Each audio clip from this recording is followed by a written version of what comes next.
Salut et Tokuvor, épisode 22 de Dino Fury. Alors, comme je l'ai dit, c'est censé être l'épisode final, mais pas vraiment final, parce que le final c'est le 21, mais vu que le 22 est à prendre en compte dans la continuité, techniquement c'est l'épisode final de la saison 1. Vous avez compris, on a eu exactement le même bordel avec Ninja Steel et Beast Morphers. Ça m'agace un petit peu, ça, hein, parce que du coup, les séries se terminent en nia. Parce qu'à la fin de chaque saison 2, c'est vraiment la fin avec un épilogue, et après, t'as le spécial Noël qui est nia. Blah. Donc le vrai final de chaque saison 2, bah c'est nia. Donc c'est un épisode spécial Noël dont on se fout un peu complètement, à peu près. Donc on se rappelle l'épisode dernier que Mucus et Slicer avaient été envoyés dans la dimension noire avec le Dr Akana, où Saito est venu la sauver. Et bien là, ils sont de retour parce que... Voilà, ils ont réussi à sortir de la dimension noire parce que c'est... Oh là là, on a eu de la chance, on a réussi à sortir de la dimension noire. Oh, quelle chance. Heureusement que Russ Roger il nous garde jusqu'à la fin, hein, parce que sinon il serait plus là. Hein. Donc le plot de cet épisode de Noël tourne autour du Père Noël secret. Alors, qu'est-ce que le Père Noël secret ? C'est une tradition, je crois, aux États-Unis du moins, parce que personnellement en France, j'ai jamais vu ça, donc je sais pas si c'est populaire, c'est beaucoup plus populaire aux États-Unis en tout cas. C'est très simple, on met des noms dans un bol, on tire au hasard un petit nom, et le nom que tu as tiré, tu dois offrir un cadeau à cette personne, et la personne ne sait pas qui lui a offert le cadeau. Voilà, donc bien évidemment, quelqu'un tire ton nom à toi, et tu reçois un cadeau de cette personne, sans savoir de qui. Voilà. Depuis quelques saisons de Power Rangers, on a établi que le Père Noël existait vraiment. Oui, rappelez-vous les épisodes de Noël de Beast Morphers et de Ninja Steel. Le Père Noël existe vraiment, avec de la vraie magie et tout, hein, vrai, pour de vrai, hein, voilà. Donc, Ravi ne sait pas quoi offrir à son Secret Santa, la personne qu'il a tiré au sort pour le Père Noël secret, et le Père Noël dit qu'il a un carnet magique. Il pourrait lui dire dis-moi ce que tu aimerais offrir, je l'écris, pof, ça y est, je te le crée, je te le donne. Donc la vraie magie de Noël. Ravi, étant un honnête homme, dit non, j'ai gagné assez d'argent pour acheter mon propre cadeau, c'est gentil, mais merci Père Noël, mais ça ira. Très bien. Tout à fait raison, Ravi, c'est comme ça qu'il faut faire. Sauf que le carnet magique du Père Noël est volé par Slicer et Mucus, qui vont un petit peu s'amuser avec. Voilà, ça c'est un peu la partie normale de l'épisode, où voilà, il va y avoir combat, puis il va y avoir robot géant avec un Slicer géant, et le carnet est détruit. Voilà, ça c'est le truc normal de l'épisode, qui en fait un peu, on s'en fout. Le carnet, il pourrait faire des trucs de ouf, vu que c'est le carnet magique du Père Noël, mais non, on fait des trucs de merde. Le Slicer géant, il est tellement imbu de lui-même qu'il se peint lui-même géant. Voilà. Ça aurait pu être quelque chose de super puissant, mais non, tant pis.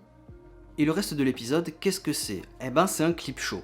Parce que, vous savez que Ravi... Il joue dans la rue, hein, les passants lui donnent un petit billet à chaque fois, et quelqu'un lui a donné une étoile de Noël. Donc c'était bien évidemment Slicer déguisé, hein, et cette étoile de Noël c'est en réalité une bombe. Et donc, clip show.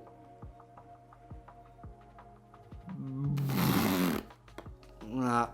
D'accord, on va se taper un clip show. Où est la bombe ? Qu'est-ce que c'est que la bombe ? Donc ils vont ouvrir tous les cadeaux des autres. Ça c'est la bombe ? Non, c'est pas la bombe.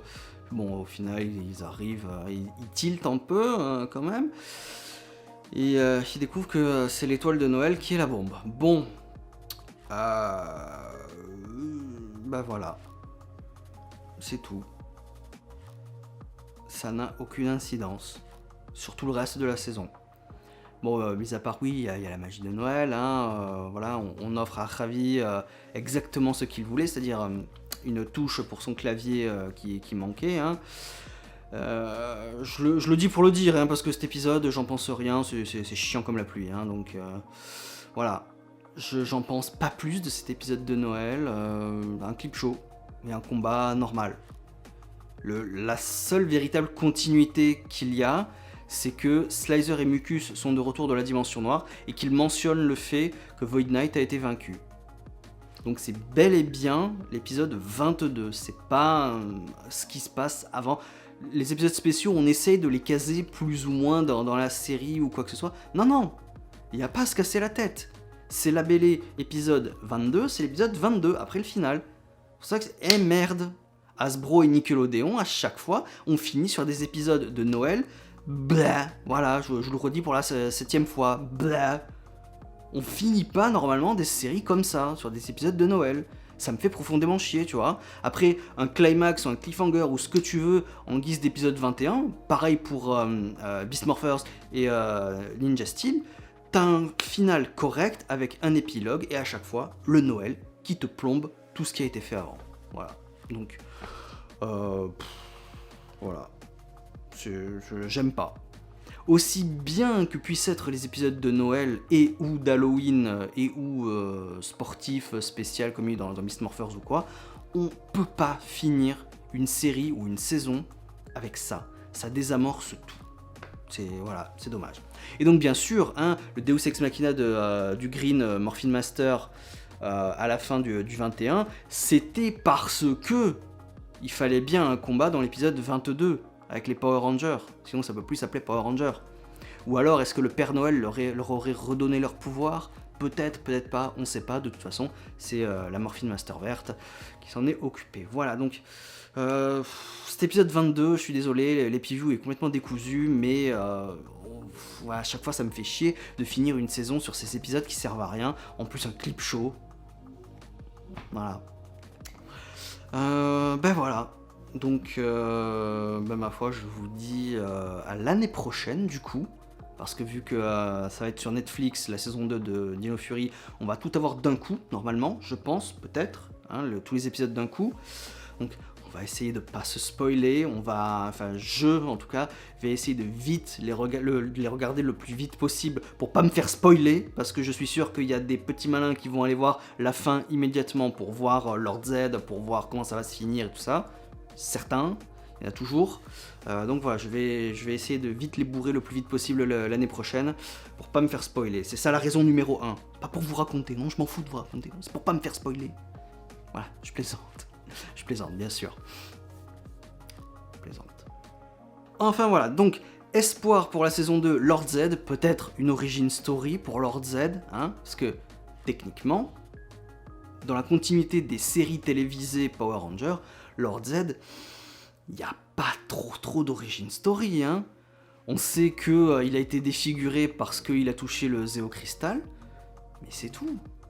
Alors, je vous vois venir, oui, mais on a une origin story dans les comics. Alors, l'origin story des comics vaut pour le Lord Z des comics, uniquement. C'est pas parce qu'on te dit un truc dans un comics que ça s'applique à la série télé. Ok ? On est d'accord ? Très bien. Donc, peut-être, si Lord Z revient, petite origin story, pourquoi pas ? J'aimerais bien. Vu qu'il est de retour, il est là pour durer apparemment, donc qu'on approfondisse un petit peu, je sais pas, peut-être, allez, une petite mention de Zordon, peut-être une petite mention de Rita, vu que c'est censé être l'empereur, même s'il a des gens au-dessus de lui. Ouais, qu'on voit un petit peu plus de son passé pour nous expliquer son présent, même s'il a été ressuscité, évidemment. Encore, on sait même pas à quel point temporel il a été ressuscité, parce que le sorcier Raigul, il nous dit, oui, j'ai ressuscité Lord Z à l'époque où il était le plus méchant.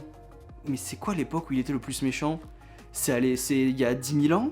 Est-ce que c'est au début de Mighty Morphin ? Est-ce que c'est quand il apparaît dans Mighty Morphin ? À quelle époque il était le plus méchant, du coup ? On sait pas. Donc peut-être qu'en fait, il n'a de souvenir que ce qui s'est passé il y a 10 000 ans, peut-être, je sais pas, on sait pas, voilà.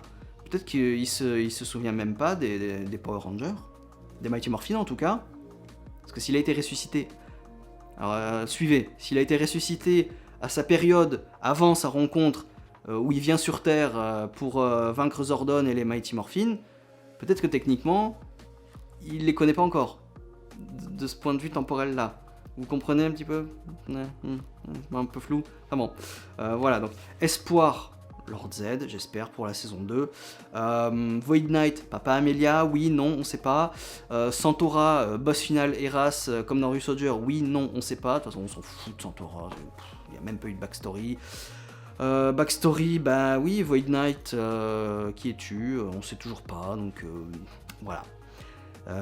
Cette fin de saison 1 me laisse un peu perplexe. Voilà, donc je vais pas encore en rajouter, je vais pas vous remettre une couche de ce que j'ai dit la dernière fois pour le 21, donc voilà. Un peu bof demi-teinte, bien que j'ai aimé pas mal de choses. Donc voilà, on se retrouve l'année prochaine pour la saison 2. Ne me décevez pas, je veux que ça finisse en beauté. Ah oui, un dernier truc. Pour l'épisode de Noël, je m'attendais à voir la Ryusoul de Noël. Donc, on sait que les Japonais adorent ça, hein, ils incluent toujours un petit truc de Noël à chaque fois dans les séries. Pour faire vendre un gâteau et tout ça, parce que les objets typiques de Noël sont souvent vendus avec des gâteaux au Japon. C'est très bien, voilà, c'est pour faire partie de la tradition, la famille, on mange le gâteau en famille, et on a son petit jouet à côté. Ben voilà, je pensais qu'on la verrait, que le Père Noël pourrait faire apparaître magiquement cette rue, enfin l'équivalent Power Key de la rue Sol de Noël. Non, bon, bah, encore une fois, un dommage. Voilà. Allez, cette fois c'est bon, je vous laisse. À l'année prochaine, ciao.